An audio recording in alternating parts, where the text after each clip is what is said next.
Nous avons défini ce qu'était une architecture microservice. Nous avons vu que nous avons besoin de créer des petits grains applicatifs qui vont communiquer d'une façon légère. Pour illustrer la création de ces petits grains, je me propose d'utiliser la conception REST et donc de mettre en œuvre des web services RESTful avec Spring Boot. Pour mettre en œuvre donc avec Spring Boot, je vais travailler en Java. Je vais donc d'abord démarrer, bien entendu, un projet Spring Boot. Et pour cela, je vais utiliser un site de starter, spring.io, qui me permet de mettre en œuvre très rapidement un projet Spring Boot sans rencontrer toute la complexité des projets Spring. Je vais donc créer un point d'entrée pour mon web service. Je vais bien entendu avoir éventuellement quelques points critiques à illustrer. Alors, pour démarrer avec Spring Boot, le plus simple, c'est d'aller donc sur ce site start.spring.io, d'aller configurer les éléments dont nous avons besoin, et donc il va générer un squelette de projet que je peux reprendre par exemple ensuite avec IntelliJ IDEA. Lorsque je configure le projet IntelliJ que je vais ensuite donc sur lequel je vais travailler, je vais besoin de sélectionner la bibliothèque web pour qu'il me place les différentes briques élémentaires dont j'ai besoin. Je rajouterai ensuite une bibliothèque qui me permettra d'accéder facilement à une base de données afin d'illustrer le fonctionnement de cet applicatif. Je vais ensuite donc tout simplement générer le projet sur ce site.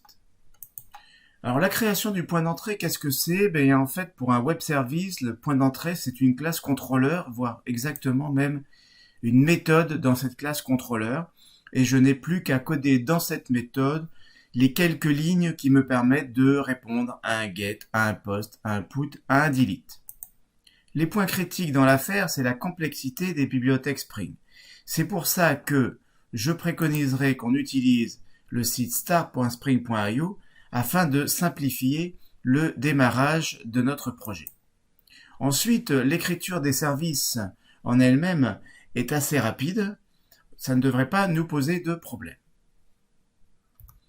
Sur le site spring.io, nous constatons que l'ensemble des projets liés au framework Spring fait qu'il y a énormément de choses à configurer et à mettre en œuvre. Et on est un peu perdu derrière cette complexité et cette richesse. Je propose donc que l'on aille chercher le site start.spring.io et grâce à cette petite configuration que nous avons devant nous, nous allons pouvoir donc mettre en œuvre rapidement notre projet web service. Donc première configuration que vous avez sur ce site start.spring.io, c'est de choisir si vous êtes sur un Gradle project ou un Maven project. Sachant que je veux reprendre ensuite le projet sous IntelliJ, l'un ou l'autre de ces projets me vont très très bien.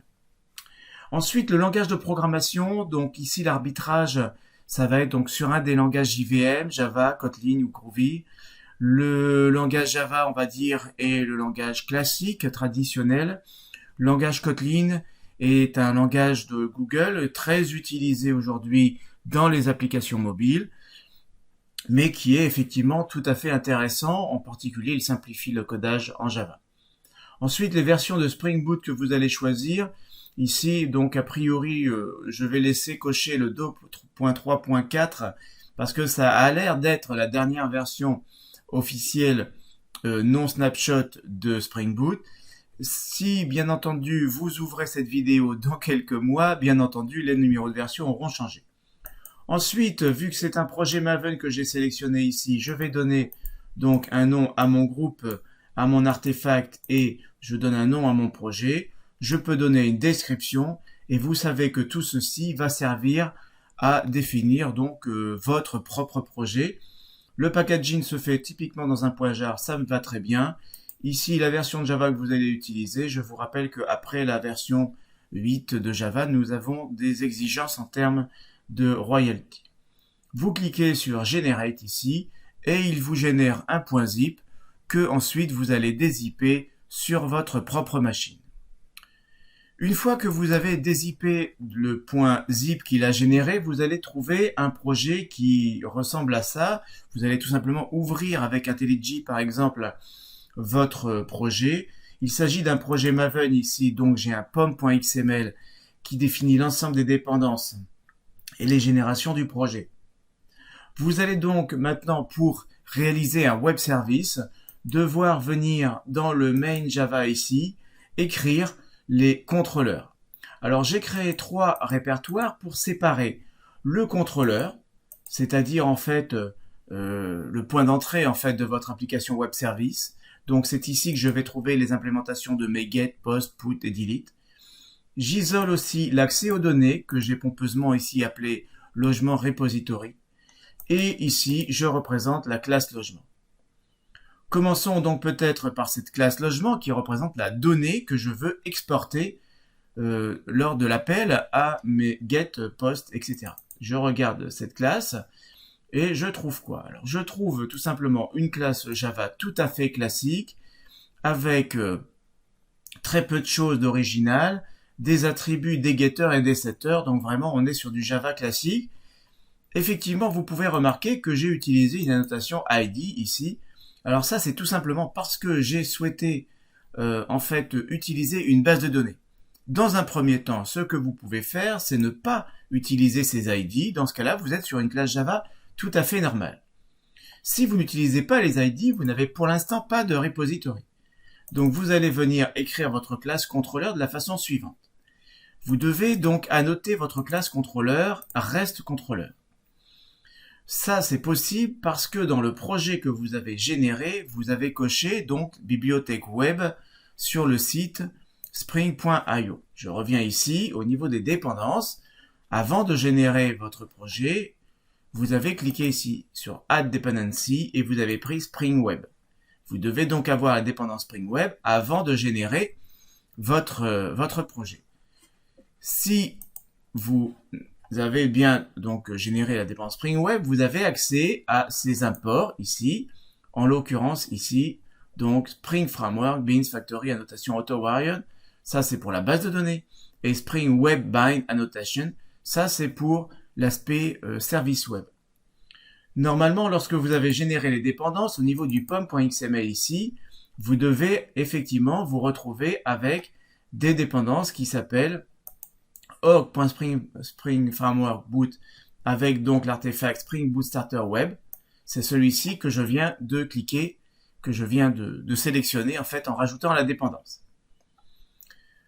Vous remarquerez que dans le pom.xml de la solution que je propose, j'ai rajouté une base de données. En l'occurrence ici, pour simplifier les choses, j'ai utilisé MongoDB. Le fait que j'ai utilisé MongoDB fait que je peux utiliser en plus un repository. Le repository, c'est tout simplement l'accès à la base de données. Au niveau donc d'abord de mes services, qu'est-ce que j'ai? J'ai un mapping sur le get. Donc là, je reprends ce que j'avais prévu avec Swagger. Et j'avais prévu que /logement, dans la mesure où je n'ai pas d'autres paramètres, genre par exemple les ID, eh bien ça va être de retourner la totalité des logements disponibles. Si je prends le /logement / entre accolades ID logement, alors je vais utiliser donc le /ID logement. Comme vous le voyez ici, ce /ID logement va être récupéré sous le nom d'une variable que je vais utiliser pour faire ma requête. J'avance un petit peu ici, à droite, find by ID, en passant l'ID en paramètre. Au niveau donc de mon /logement sur un poste, je vais donc inscrire en fait un logement dans ma base. Donc je vais encore une fois utiliser ici un request body, à savoir que le paramètre fait partie du body, et j'utilise donc dans logement repository l'insert.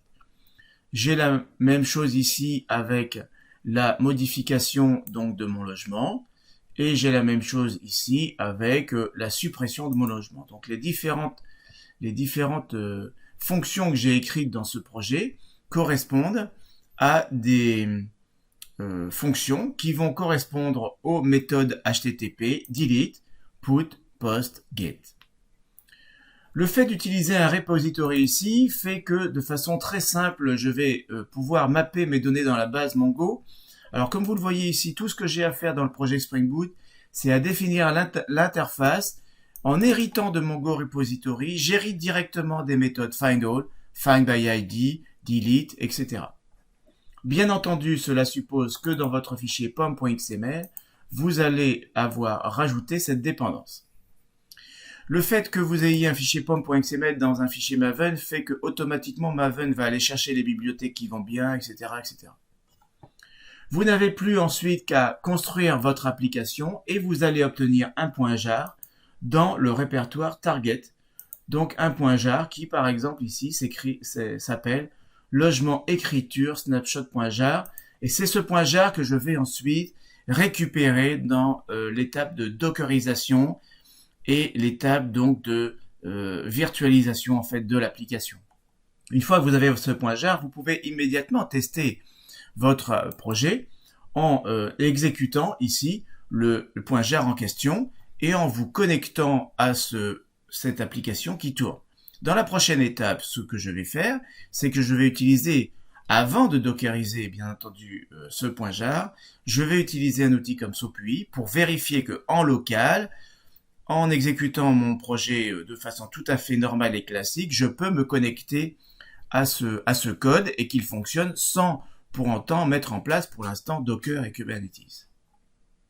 Je vous remercie d'avoir suivi cette vidéo. Dans cette vidéo, j'ai montré comment vous pouviez créer très rapidement un applicatif qui, généré sous forme de point jar, va en fait contenir un serveur HTTP qui va me permettre de répondre à du GET, du POST, du DELETE, du PUT, tout cela en Java et sous Spring Boot.